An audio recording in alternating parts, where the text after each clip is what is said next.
மனித உரிமை காப்பாளர் திருமிகு ஸ்டேன் சுவாமி அவர்களின் 3ஆம் ஆண்டு நினைவு நாளை முன்னிட்டு ஒருங்கிணைக்கப்பட்டிருக்கிற இந்த வீர வணக்க நிகழ்வை தலைமை வகித்து நெறிப்படுத்திக் கொண்டிருக்கிற மனிதநேய மக்கள் கட்சியின் மாநில அமைப்பு செயலாளர் தோழர் மாயவரம் அமீன் அவர்களே, அனைவரையும் வரவேற்று சிறப்பித்திருக்கிற அருட்பணி செபாஸ்டின் அவர்களே, இதனை நெறிப்படுத்திக் கொண்டிருக்கிற வழக்குரைஞர் சி.சே. ராஜன் அவர்களே, முன்னிலை வகித்து நிகழ்வை சிறப்பித்துக் கொண்டிருக்கிற தோழர்கள் அருள்முனைவர் குமார், அருள்முனைவர் ராஜ் இருதயா, பேராசிரியர் தீபக் நாதன், பேராசிரியர் நித்யா ரங்கராஜன், ஆவடி நாகராஜ், முனைவர் கிளாட்சன் சேவியர், தபசி குமரன், முனைவர் லெனின், முனைவர் போஸ்கோ, திரு செந்தில், திருமிகு கனிமொழி ஆகிய தோழர்களே, இந்நிகழ்வில் பங்கேற்று சிறப்புரை வழங்கி அமர்ந்திருக்கிற திராவிட முன்னேற்றக் கழகத்தின் மாநிலங்களவை உறுப்பினர் வழக்குரைஞர் அண்ணன் என்ஆர் இளங்கோ அவர்களே, எழுச்சிமிகு உரையாற்றி விடைபெற்று சென்றிருக்கிற மனிதநேய மக்கள் கட்சியின் தலைவர் பேராசிரியர் சட்டமன்ற உறுப்பினர் ஜவாஹருல்லா அவர்களே, சட்டமன்ற உறுப்பினர் அண்ணன் இனிகோ இருதயராஜ் அவர்களே, மறுமலர்ச்சி திராவிட முன்னேற்றக் கழகத்தின் பொருளாளர் ஆற்றல் மிகு செயல் வீரர் பொறியாளர் செந்தில் அதிபன் அவர்களே, இந்திய கம்யூனிஸ்ட் கட்சியின் சார்பில் இங்கே உரையாற்றி அமர்ந்திருக்கிற மருத்துவர் தோழர் ரவீந்திரநாத் அவர்களே, எஸ்டிபிஐ கட்சியின் மாநில பொதுச் செயலாளர் திரு அகமது நபவி அவர்களே, மார்க்சிஸ்ட் கம்யூனிஸ்ட் கட்சியின் மாநில குழு உறுப்பினர் தோழர் ஆறுமுக நயினார் அவர்களே, அருள்முனைவர் ஜெபமாலை ராஜா அவர்களே, மே 17 இயக்கத்தின் ஒருங்கிணைப்பாளர் தோழர் திருமுருகன் காந்தி அவர்களே,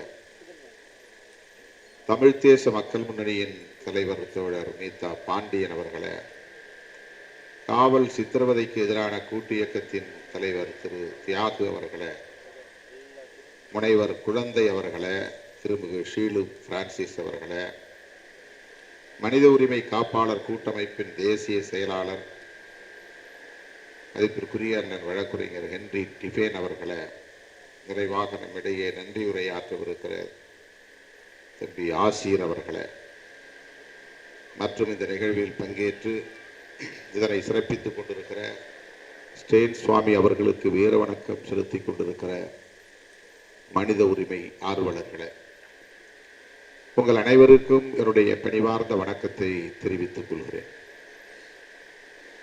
மறைந்த தோழர் மனித உரிமை காப்பாளர் ஸ்டேன் சுவாமி அவர்களுக்கு முதலில் எனது செம்மாந்த வீர வணக்கத்தை செலுத்துகிறேன்.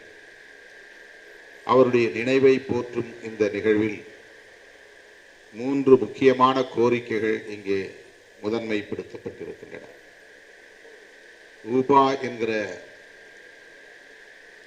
மனித உரிமைகளுக்கு எதிரான சட்டத்தை திரும்ப பெற வேண்டும், அதை ரத்து செய்ய வேண்டும். பீமா குரேகான் வழக்குகள் அனைத்தையும் திரும்ப பெற வேண்டும், அனைவரையும் விடுவிக்க வேண்டும். மனித உரிமை காப்பாளர்களுக்கான ஒரு பாதுகாப்பு சட்டத்தை நாடாளுமன்றத்தில் இயற்ற வேண்டும். அதற்கான முன்வடிவும் தயாராக இருக்கிறது என்கிற இந்த 3 முக்கியமான கோரிக்கைகளை வலியுறுத்தி இந்த நிகழ்வு நடைபெற்றுக் கொண்டிருக்கிறது. இந்த 3 கோரிக்கைகளையும் விடுதலை சிறுத்தைகள் கட்சியின் சார்பிலே நான் வரவேற்கிறேன், ஆதரிக்கிறேன். மனித உரிமைகள் குறித்து இதுபோன்ற கட்சி சாராத அமைப்புகள் தொடர்ந்து பேசிக்கொண்டே இருக்கின்றன. அது தொடர்பான விழிப்புணர்வை வெகு மக்களிடையே உருவாக்கி கொண்டே இருக்கின்றன.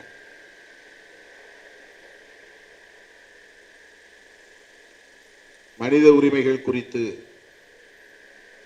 போதிய விழிப்புணர்வு இன்னும் பொதுமக்களிடையே வெகு மக்களிடையே உருவாகவில்லை என்பதுதான் நாம் ஒப்புக்கொள்ள வேண்டிய கசப்பான உண்மை.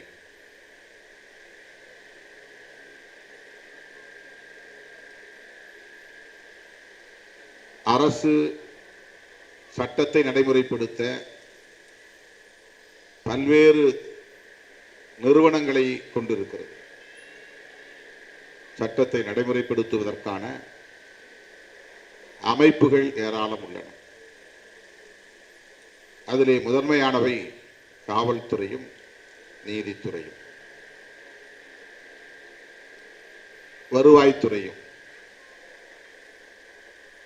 பொதுவாக நாம் மனித உரிமை மீறல் என்றவுடன் காவல்துறையை மனக்கண்ணிலே பார்க்கிறோம், மனத்திரையில் கொண்டு வந்து பார்க்கிறோம். ஏனென்றால் அவர்கள்தான் சட்டத்தை நடைமுறைப்படுத்துவதிலே முன்னணியில் இருப்பவர்கள். Implementing authorities. சட்டம் நாடாளுமன்றத்தில் இயற்றப்படுகிறது அல்லது சட்டமன்றத்தில் இயற்றப்படுகிறது. அந்த சட்டத்தை நடைமுறைப்படுத்தினால்தான் மக்களுக்கான உரிமைகள் பாதுகாக்கப்படும் என்பது அரசு தரப்பில் உள்ள நம்பிக்கை. ஆனால் அந்த சட்டங்களை நடைமுறைப்படுத்துகிற போது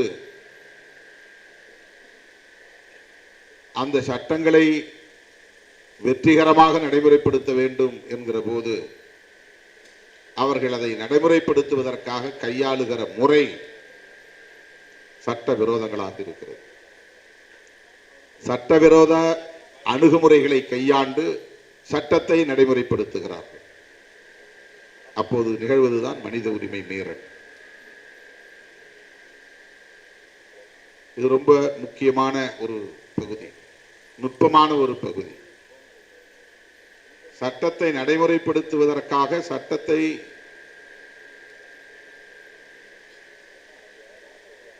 வெகு மக்களிடத்திலே கொண்டு போய் சேர்ப்பதற்காக அல்லது வெகு மக்களின் பாதுகாப்புக்காக நடைமுறைப்படுத்துவதற்காக அவர்கள் கையாளுகிற அணுகுமுறை என்பது பெரும்பாலும் சட்டவிரோத அணுகுமுறைகளாக இருக்கின்றன.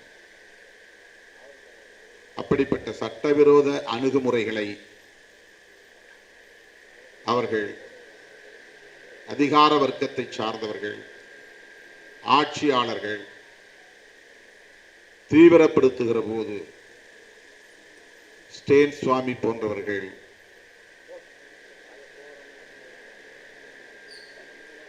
இந்த மண்ணில் ஈகம் செய்ய வேண்டிய நிலை, தியாகம் செய்ய வேண்டிய நிலை. இவர்கள் மீது என்ன குற்றச்சாட்டு? இவர்கள் சட்டத்தை நடைமுறைப்படுத்தக்கூடாது என்று எங்கேயும் போய் தடுக்கவில்லை. அதிகார வர்க்கத்தை இவர்கள் மறித்து இதை நடைமுறைப்படுத்தக்கூடாது என்று போராடவில்லை. ஆனால் இவர்களை குறிவைத்து வன்கொடுமைக்கு உள்ளாக்குகிறார்கள். அதற்கு மிக முக்கிய காரணம் இங்கே தோழர்கள் அத்தனை பேரும் சொன்ன ஒரு கருத்து, இவர்கள் மாவோயிஸ்டுகள் என்று முத்திரை குத்தப்படுவது. ஏன் மாவோயிஸ்டுகள் குறிவைக்கப்படுகிறார்கள்? மாவோயிஸ்டுகள் யார்? ஒருவன் மாவோயிஸ்டாக இருக்கக்கூடாதா? மாவோயிஸ்டாக இருந்தால் எப்படி அவன் இந்த அரசுக்கு எதிராக இருக்க முடியும் அல்லது மக்களுக்கு எதிராக இருக்க முடியும்? ஆட்சியிலே இருப்பவர்கள், சட்டத்தை இயற்றக்கூடியவர்கள், அதிகாரத்தை கையிலே வைத்திருப்பவர்கள், அந்த சட்டத்தை நடைமுறைப்படுத்தக்கூடியவர்கள் வலதுசாரிகளாக இருக்கிறார்கள். அதனால் இடதுசாரிகளை அவர்கள் ஏற்பதில்லை. ஆகவே இங்கு வெறும் மனித உரிமை மீறல் என்கிற நிலையோடு அது நின்றுவிடவில்லை. சட்டத்தை நடைமுறைப்படுத்துகிற போது சில வயலேஷன்ஸ், அத்துமீறல்கள் நடக்கின்றன என்கிற அளவிலே மட்டும் அதை நாம் மதிப்பிட்டு விட முடியாது. இந்த சட்டத்தை உருவாக்கக்கூடியவர்களும் சட்டத்தை நடைமுறைப்படுத்தக்கூடியவர்களும் ஒரு கருத்தியல் சார்ந்தவர்களாக இருக்கிறார்கள். அந்த கருத்தியல் வலதுசாரி கருத்தியலாக இருக்கிறது. ஆகவேதான் இங்கே இடதுசாரி கருத்தியலை கொண்டவர்களை சட்டத்துக்கு எதிரானவர்களாக பார்க்கிறார்கள், அரசுக்கு எதிரானவர்களாக பார்க்கிறார்கள்.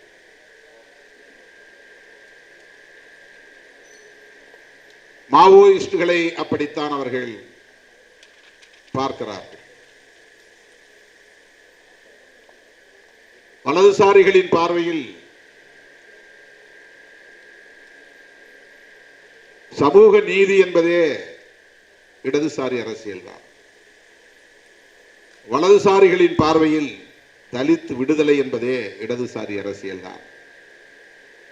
வலதுசாரிகளின் பார்வையில் பெண் உரிமை என்று சொன்னாலே அது இடதுசாரி அரசியல் தான். வலதுசாரி பார்வையில் பழங்குடியினர் நலன்களை குறித்து பேசினாலே அது இடதுசாரி பார்வைதான், இடதுசாரி அரசியல் தான். இன்னும் சொல்ல போனால் வலதுசாரிகளின் பார்வையில் ஜனநாயகம் என்பது கூட இடதுசாரி அரசியல் தான். அவர்களால் அதை ஏற்றுக்கொள்ள முடியாது.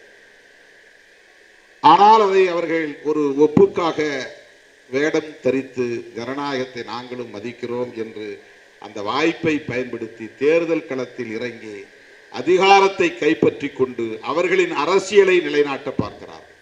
உண்மையில் அவர்களுக்கு ஜனநாயகத்தின் மீது ஒருபோதும் நம்பிக்கை இருப்பதில்லை. ஜனநாயகம் என்கிற கோட்பாடு மனித உரிமைகளின் வாசல்களை திறக்கிறது. ஜனநாயகம் என்கிற கோட்பாடு பெண்ணுரிமையை பேச வைக்கிறது. ஜனநாயகம் என்கிற கோட்பாடு சிறுபான்மையினரின் பாதுகாப்பை உரத்து பேசுகிறது. ஜனநாயகம் என்கிற கோட்பாடுதான் சமூக நீதிக்கான பாதையை திறக்கிறது. எனவே ஜனநாயகத்தையே வலதுசாரிகளால் ஏற்றுக்கொள்ள முடியாது. ஆகவேதான் அவர்கள் ஹிட்லரையும் முசோலினையும் தங்களின் கொள்கை ஆசான்களாக பாசிசத்தை அவர்கள் ஏற்றுக்கொள்கிறார்கள். அவர்களை முன்மாதிரிகளாக ஏற்றுக்கொள்கிறார்கள்.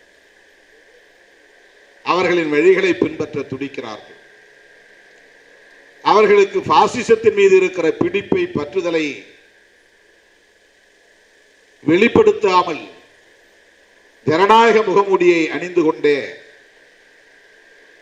ஜனநாயகத்தை நசுக்குகிற நடவடிக்கைகளில் ஈடுபடுகிறார்கள். ஸ்டேன் சுவாமி அவர்களின் மீதான இந்த ஒடுக்குமுறை என்பது ஜனநாயகத்திற்கு எதிரான ஒடுக்குமுறை. அவர் எந்த வன்முறையிலும் ஈடுபடவில்லை, வன்முறை பிரச்சாரத்திலும் ஈடுபடவில்லை. ஆனால் அவர் மீது இந்த வழக்கு ஏன் தொடுக்கப்பட்டது? 83 வயதிலும் கூட வயது மூப்படைந்த நிலையில் அவருக்கு அளிக்கப்பட வேண்டிய இயல்பான மனித உரிமைகளை ஏன் மறுத்தார்கள்?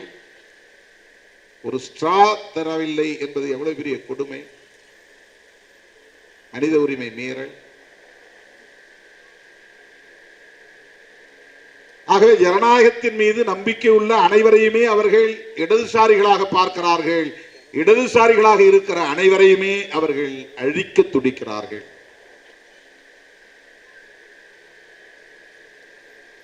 தலைமறைவு இயக்கம் என்று மார்க்சிய லெனினிய இயக்கங்கள் காடுகளிலே பதுங்கி மக்களை அமைப்பாக்கி வருகிறார்கள், அரசியல்படுத்தி வருகிறார்கள். ஆயுதம் வழங்கி அவர்களை ஆயுதபாணிகளாக்குகிறார்கள்.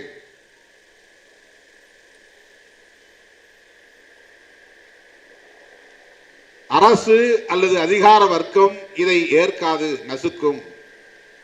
ஆகவே தலைமறைவு என்பது ஒரு உத்தி, அண்டர் கிரவுண்ட், யூஜி. மக்களுக்காக, மக்களின் விடுதலைக்காக, மக்களின் உரிமைகளுக்காக, மக்களின் நலன்களுக்காக பாடுபடக்கூடியவர்கள் காடுகளில் பதுங்கி வாழ வேண்டியிருக்கிறது. ஆனால் மக்களுக்கு எதிரானவர்கள் ஜனநாயகத்தை பயன்படுத்தி, அதிகாரத்தை பயன்படுத்தி ஆயுதங்களோடு தெருவில் வெளிப்படையாக இயங்குகிறார்கள், மேடைகளில் நிற்கிறார்கள்.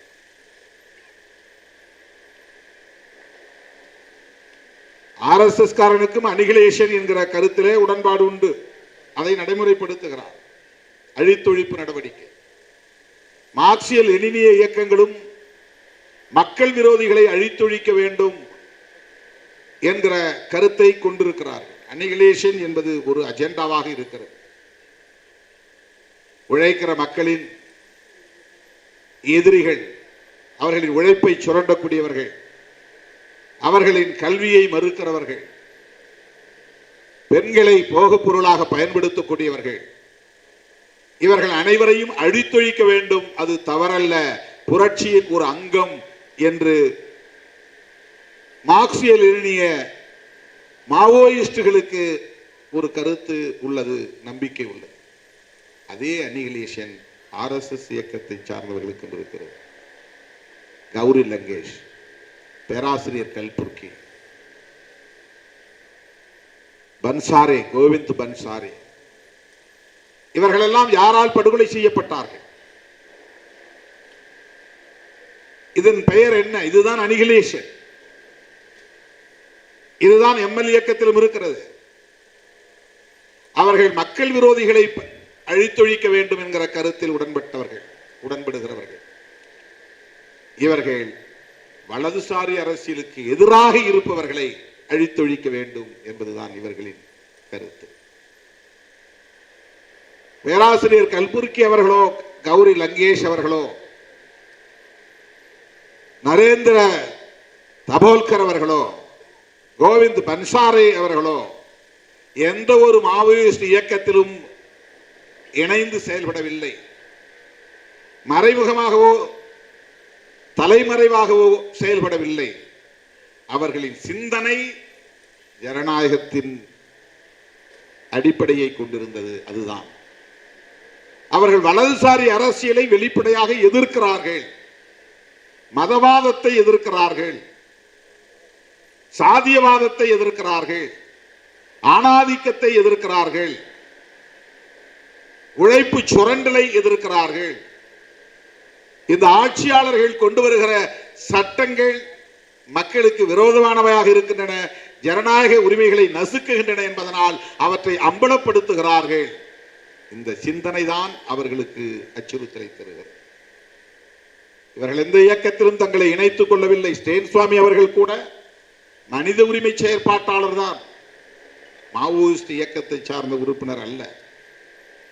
காடுகளில் பதுங்கி இருப்பவர் அல்ல, ஆயுத பயிற்சி பெற்றவர் அல்ல, ஆயுதங்களை கையிலிருந்து தலைமறைவு வாழ்க்கை வாழக்கூடியவர் அல்ல.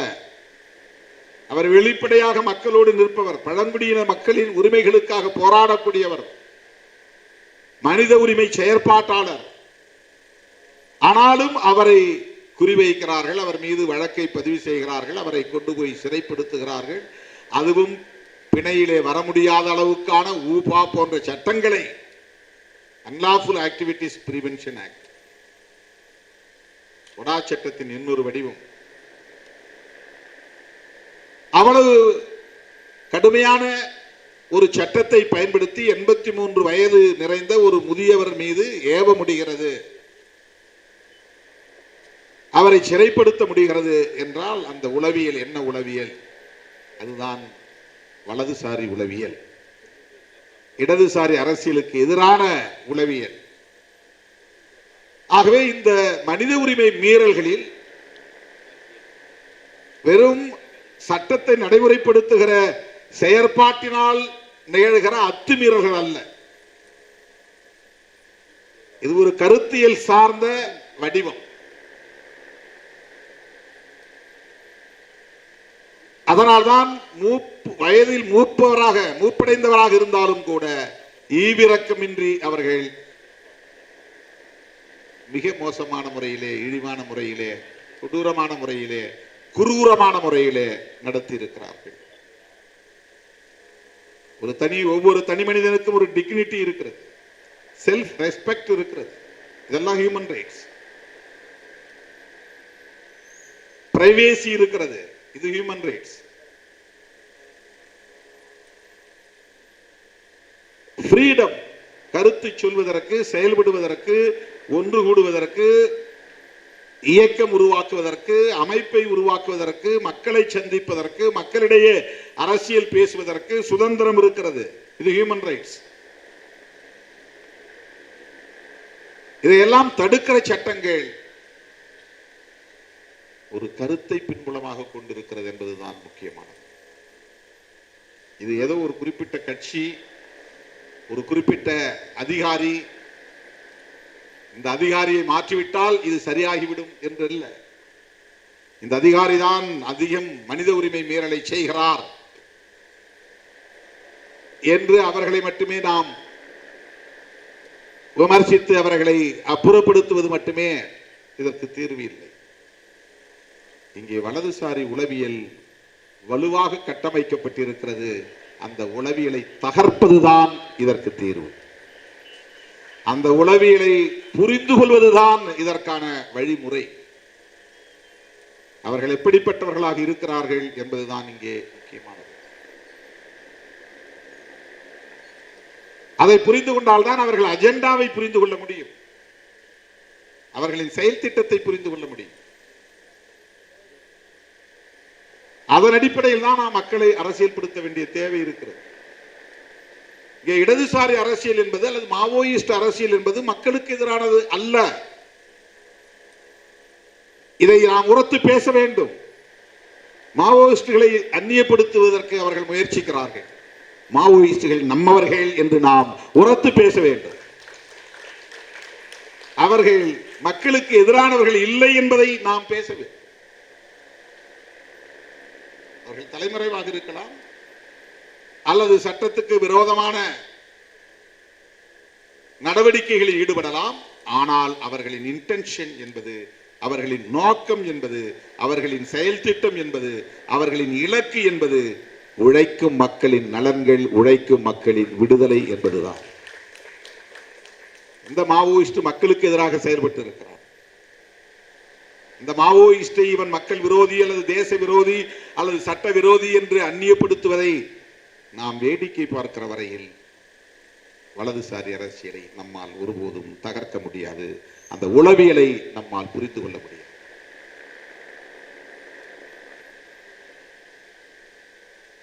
கம்யூனிஸ்ட் கட்சிகள் பேசுவது மட்டும்தான் இடதுசாரி அரசியல் என்றும் நாம் அந்நியப்பட்டு நிற்கக்கூடாது. மனித உரிமைகளை பேசினாலே நீ இடதுசாரிதான். ஹியூமன் ரைட்ஸ் ஆக்டிவிஸ்ட் அனைவருமே இடதுசாரிகள் தான்.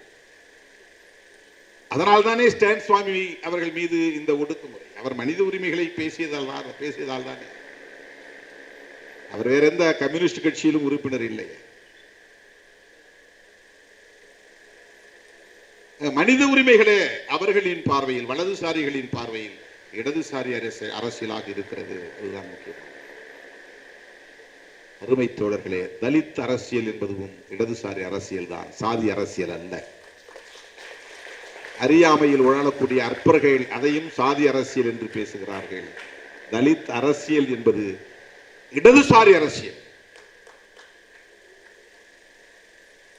அப்படித்தான் நாம் விளிம்பு நிலை மக்களின் அரசியலை முழுமையாக புரிந்து கொள்ள வேண்டும். ஒரு சம்பவத்தில் யார் முன்னால் பிழை செய்தார்கள் என்று பார்க்க வேண்டாம். ரெண்டு பேருக்கு இடையில ஊர்ல தகராறு நடந்திருக்கும். அதுல ஒருவன் முதல்ல வம்பு இழுத்திருப்பான். முதல்ல வம்பு இழுத்தவன் எஸ்சி, அதனால நடந்ததெல்லாம் சரி என்று நாம் பேச முடியாது. இவன் தப்பு பண்ணா அதனால ஊரை கொளுத்திட்டான் அப்படின்னு நியாயப்படுத்துவான். அது ஒரு ஈவென்ட். ஆனால் நீண்ட நெடுங்காலமாக சமூகத்திற்குள்ளே யார் பலவீனமானவர்களாக இருக்கிறார்கள், வல்னரபிள், தாக்குதலுக்கு இலக்காகக்கூடியவர்களாக இருக்கிறார்கள். ஆண் பெண் என்றால் பெண் வல்னரபிள்.